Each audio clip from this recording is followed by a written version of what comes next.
dia waktu itu menjadi pimpinan komandan tempur di Timur Timur.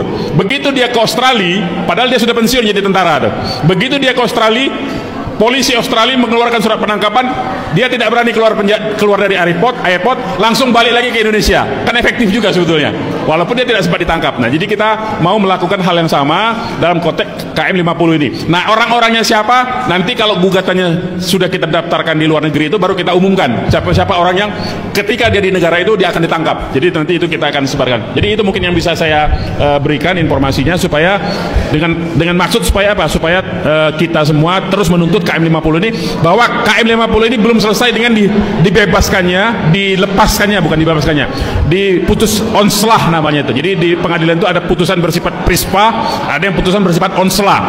Kalau prispa itu berarti dia tidak terbukti, tapi kalau onslah dia terbukti tapi disebutnya bukan melakukan tindak pidana, ada alasan pembenar. Nah, kemarin di pengadilan Jakarta Selatan ini disebutkan dia dilepaskan dari segala tuntutan, artinya dia terbukti melakukan penembakan, tetapi karena dia disebutnya membela diri. Cerita rekayasanya kan itu yang dibuat oleh Sambo, Ferdi Sambo itu kan cerita rekayasanya tembak menembak, padahal itu nggak ada tembak menembak sama sekali. Kita bisa buktikan dengan bukti-bukti yang ada bahwa mereka itu memang dibantai, diculik, diambil, disiksa, kemudian ditembak mati 6-6-nya itu. Kenapa tidak ada tembak menembak? 6-6-nya mendapatkan tembakan di dada, di jantung, tembakan mematikan semua. Kalau tembak menembak ada yang kena kaki, ada yang kena kuping, ada yang kena kelingking. Nah, itu baru tembak menembak karena nggak sengaja kan. Tapi kalau 6-6-nya ditembak di jantung dengan 2 peluru memastikan kematiannya, itu bukan tembak menembak, tapi itu sengaja ditembak. Memang sengaja ditembak dan dari jarak dekat. Kenapa dari jarak dekat? Karena masih ada sisa mesiunya di tubuh korban. Jadi itu yang harus kita terus-menerus tuntut di publik ini, supaya publik ini tidak gampang dikibulin bahwa dengan 2 orang kemarin itu memang dikorbankan, itu sengaja. Memang begitulah cerita rekayasa. Itu juga yang membuktikan bahwa mulai dari institusi penegak hukum, mulai dari aparat penegak hukum sampai dengan pengadilannya pun ikut terlibat menutupi kasus itu. Kan pengadilan Jakarta Selatan itu sebetulnya ikut terlibat.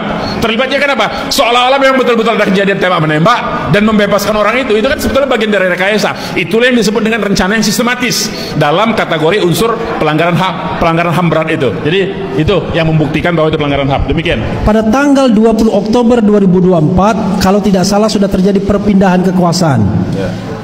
Tidak dalam tempo yang sesingkat-singkatnya, tapi dalam tempo 5 tahun, ya, 10 tahun bahkan. Apakah ada harapan bahwa kasus ini akan bisa diadili seadil-adilnya? Silakan tambahkan. Ya, kalau kita rujukannya kepada Undang-Undang 26 tahun 2000, maka proses itu akan dimulai di Komnas HAM sebetulnya.